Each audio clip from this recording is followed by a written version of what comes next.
The Koryak is a small kayak type made and named after the Koryak people who inhabited the Russian side of the Bering Strait. As far as I know, there are only two remaining originals, both in Russian museums. Hi, I'm Paul, this is OpenWoodShop.com, and today I'm going over the build of the Koryak Kayak.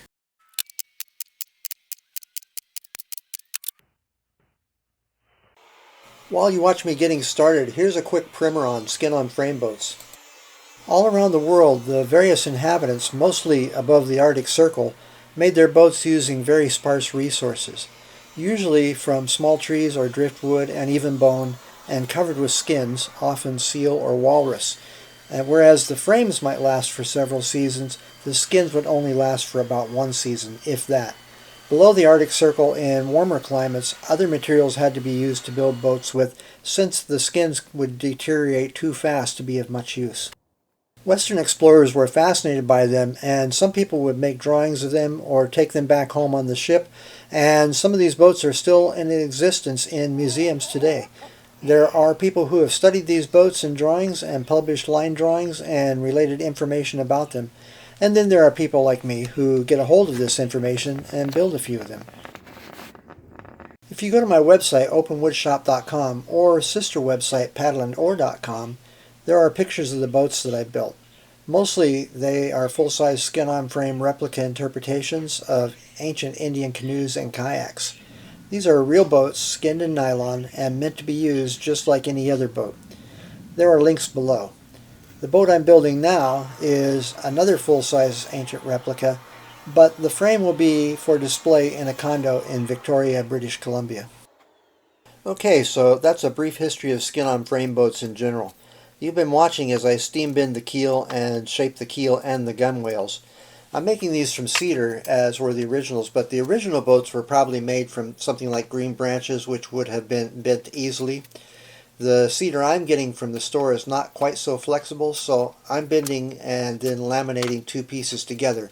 And once the glue has dried, the gunwales and keelson hold the bend with very little spring back. To get a good glue joint takes a lot of clamps, and I also like using rubber inner tube strips.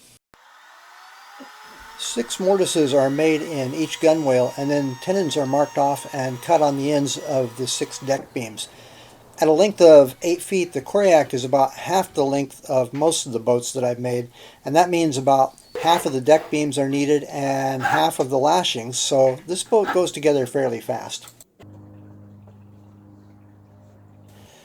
In fastening the pieces together, one might think that stainless steel screws and or epoxy glue would be the way to fasten everything together, but skin-on-frame boats flex, which would cause the glue to crack and the screws to wobble and loosen. When I first started making skin-on-frame boats, I tried this and it was immediately evident that this was not going to work. What was also immediately evident was just how amazingly well that lashing works. The lashing that I use is called artificial sinew. It's very fine fibers of nylon coated with beeswax. When you cinch it up, it stretches and squeezes the pieces together.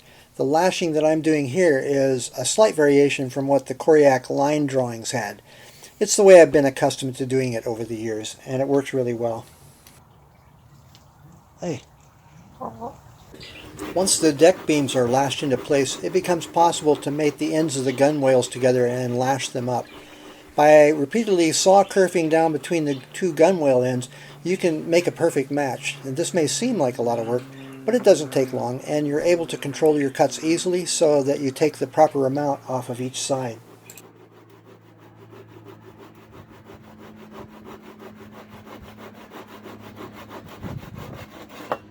It's important to shape the ends before tying them together so that you don't cut or abrade the lashings.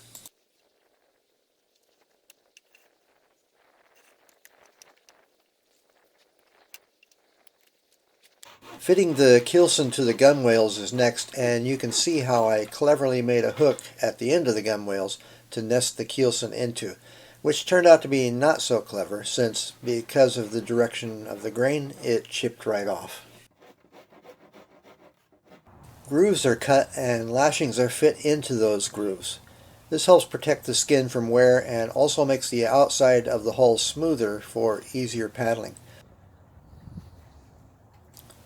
After lashing the keelson into place, I felt that it perhaps would have been better to have only temporarily attached it. This might have made it easier to make the rib mortises and fitting in the ribs.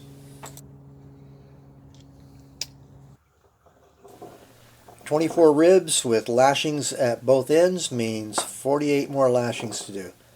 Might as well get the strings cut and initial knots tied.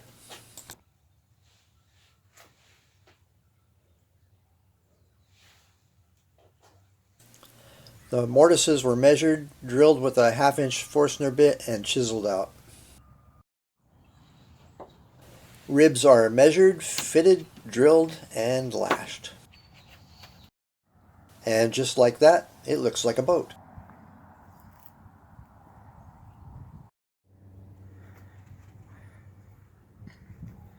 The combing still has to be made. This is the ring that goes around the cockpit. It's the largest combing I've ever made for a kayak, and it goes on the smallest kayak I've ever built. The Koryak is so shallow that having a combing this high helps to give it more freeboard. Like the gunwales and keelson, I laminated my combing from thinner pieces. It might not be totally authentic, but by steaming thin strips, I can build it up on a bending form and get the thickness I need. Again, this boat is just for display, but it makes for a very strong combing. And speaking of display, the new owner of this boat wants it to look old, like maybe something you would see in a museum, I guess. So I used stain, starting with a dark brown. This made it look rather flat, so I used an ebony stain and worked it around the joints and blended streaks into other more open areas. It helps the eyes to distinguish different areas of the frame, whereas when it was only one color, the frame tended to all blend together. Along with every type of skin-on-frame boat, there is also a unique matching paddle, and the replica paddles here are kind of like ping pong paddles that are tethered to the boat. Everything else about this boat was unique, so I guess it shouldn't be a surprise. If you made it this far into the video, I'm guessing there was something for you to like here. Try checking out some of my other videos, and of course please like, subscribe, and feel free to leave any comments. So there's your history lesson for the day, and as always, thanks for following me around the shop.